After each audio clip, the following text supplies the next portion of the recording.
What Prohibition Has Done to America, Chapter 3, Destroying Our Federal System. Thus far I have been dealing with the wrong which the Prohibition Amendment commits against the vital principle of any national constitution, the principle which alone justifies the idea of a constitution, a body of organic law removed from the operation of the ordinary processes of popular rule and representative government. But reference was made at the outset to a wrong of a more special yet equally profound character. The distinctive feature of our system of government is that it combines a high degree of power and independence in the several states with a high degree of power and authority in the national government.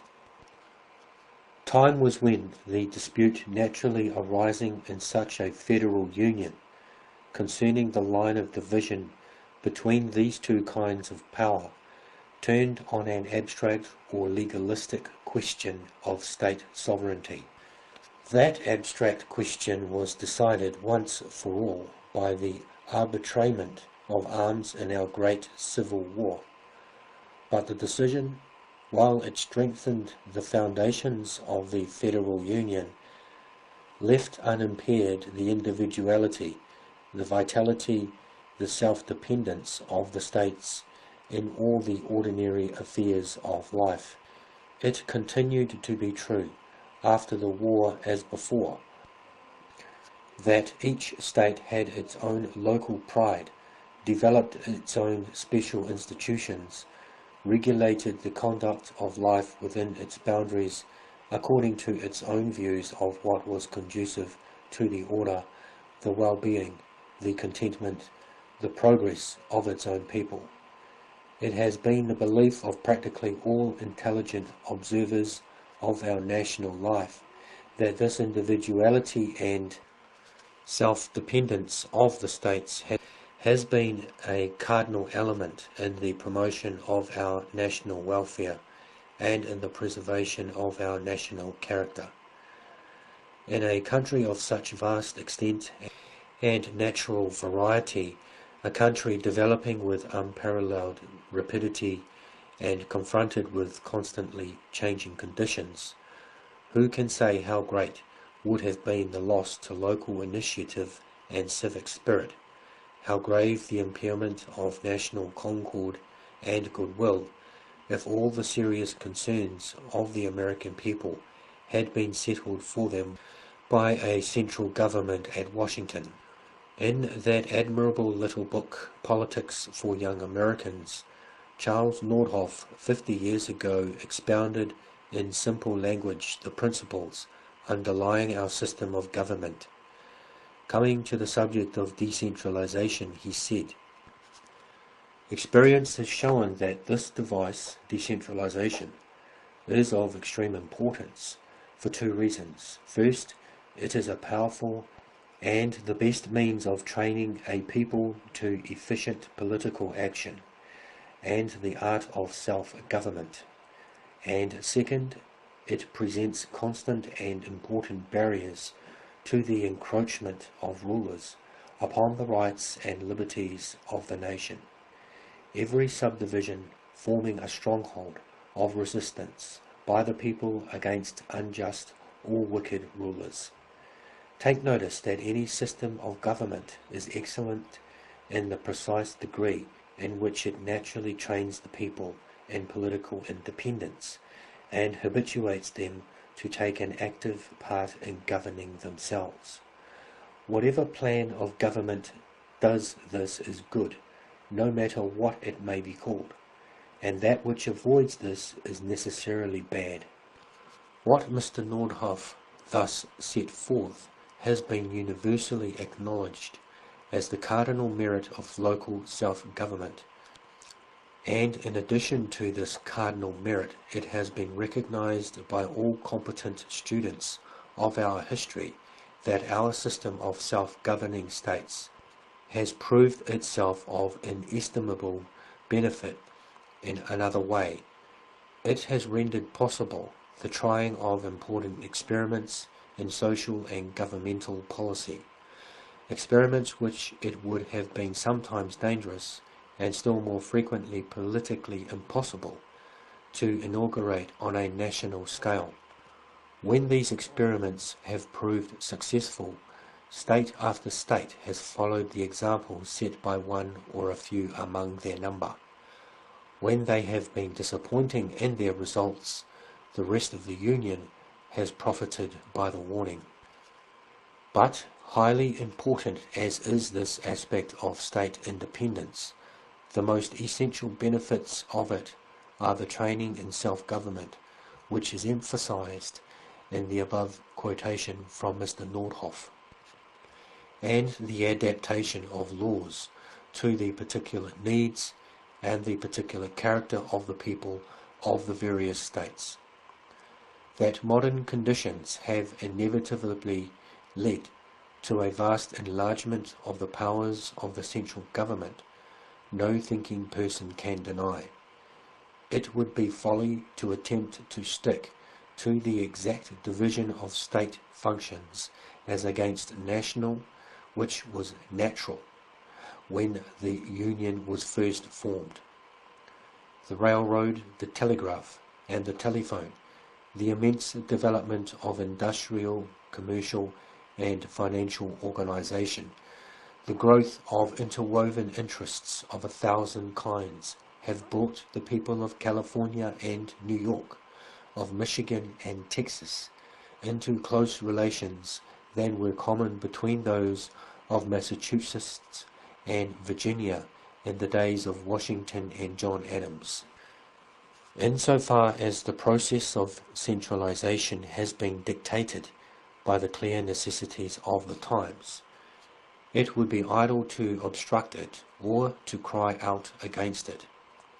But so far from this being an argument against the preservation of the essentials of local self-government, it is the strongest possible argument in favour of that preservation. With the progress of science, invention, and business organisation, the power and prestige of the central government are bound to grow. The power and prestige of the state governments are bound to decline. Under the pressure of economic necessity and social convenience, all the more then does it behoove us to sustain those essentials of state authority which are not comprised within the domain of those overmastering economic forces. If we do not hold the line where the line can be held, we give up the cause altogether, and it will be only a question of time when we shall have drifted into complete subjection to a centralized government, and state boundaries will have no more serious significance than county boundaries have now. But if there is one thing in the wide world the control of which naturally and preeminently belongs to the individual state, and not to the central government at Washington, that thing is the personal conduct and habits of the people of the state. It is right and proper that the people of New York or Illinois or Maryland shall be subjected to a national law which declares what they may or may not eat or drink, a law which they cannot themselves alter, no matter how strongly they may desire it. Then there is no act of centralization whatsoever which can be justly objected to as an act of centralization. The Prohibition Amendment is not merely an impairment of the principle of self-government of the states, it constitutes an absolute abandonment of that principle. This does not mean, of course, an immediate abandonment of the practice of state self-government. Established institutions have a tenacious life, and moreover there are 1,000 practical advantages in state self-government which nobody will think of giving up. But the principle, I repeat, is abandoned altogether if we accept the 18th Amendment as right and proper. And if anybody imagines that the abandonment of the principle is of no practical consequence, he is woefully deluded. So long as the principle is held in esteem, it is always possible to make a stout fight against any particular encroachment upon state authority. Any proposed encroachment must prove its claim to acceptance not only as a practical desideratum, but as not too flagrant an invasion of state prerogatives.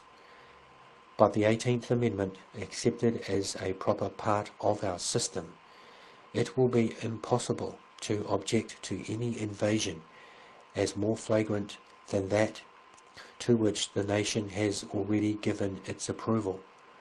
A striking illustration of this has, curiously enough, been furnished in the belief that has passed since the adoption of the 18th Amendment. Southern senators and representatives and legislaturemen who, forgetting all about their cherished doctrine of state rights, had fallen over themselves in their eagerness to fasten the 18th Amendment upon the country, suddenly discovered that they were deeply devoted to that doctrine when the 19th Amendment came up for consideration. But nobody would listen to them. They professed, and doubtless some of them sincerely professed, to find an essential difference between putting woman suffrage into the Constitution and putting prohibition into the Constitution. The determination of the right of suffrage was, they said, the most fundamental attribute of a sovereign state. National prohibition did not strike at the heart of state sovereignty, as did national regulation of the suffrage.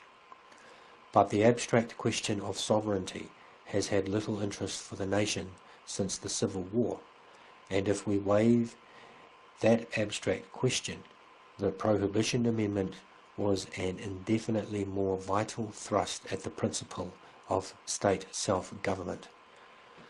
The Woman Suffrage Amendment was the assertion of a fundamental principle of government, and if that was an abridgment of sovereignty, it was an abridgment of the same character as those embodied in the Constitution from the beginning. The Prohibition Amendment brought the federal government into control of precisely those intimate concerns of daily life, which above all else had theretofore been left untouched by the central power, and subject to the independent jurisdiction of each individual state. The South had eagerly swallowed a camel, and when it asked the country to strain at a gnat, it found nobody to listen. Our public men and our leaders of opinion frequently and earnestly expressed their concern over the decline of importance in our state governments, the lessened vigour of the state spirit. The sentiment is not peculiar to any party or to any section. It is expressed with equal emphasis and with equal frequency by leading Republicans and leading Democrats, by Northerners and Southerners. All feel alike that with the decay of state spirit, a virtue will go out of our national spirit, that a centralized America will be a devitalized America. But when they discuss the subject, they are in the habit of referring chiefly to defects in administration, to neglect of duty by the average citizen, or perhaps by those in high places in business or the professions, to want of intelligence in the legislature. And for all this there is much reason, yet all this we have had always with us, and it is not always that we have had with us this sense of the decline of state spirit. For that decline the chief cause is the gradual yet steady and rapid extension of national power, and lowering of the comparative importance of the functions of the state. However, the functions that still remain to the state and its subdivisions, the municipalities and counties, are still of enormous importance, and with the growth of public welfare activities which are ramifying in so many directions, that importance may be far greater in the future. But what is to become of it, we are ready to surrender to the central government, the control of our most intimate concerns.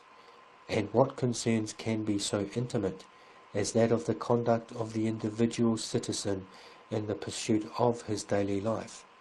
How can the idea of the state as an object of pride or as a source of authority flourish when the most elementary of its functions is supinely abandoned to the custody of a higher and a stronger power? The Prohibition Amendment has done more to sap the vitality of our state system than could be done by 100 years of misrule at Albany or Harrisburg or Springfield.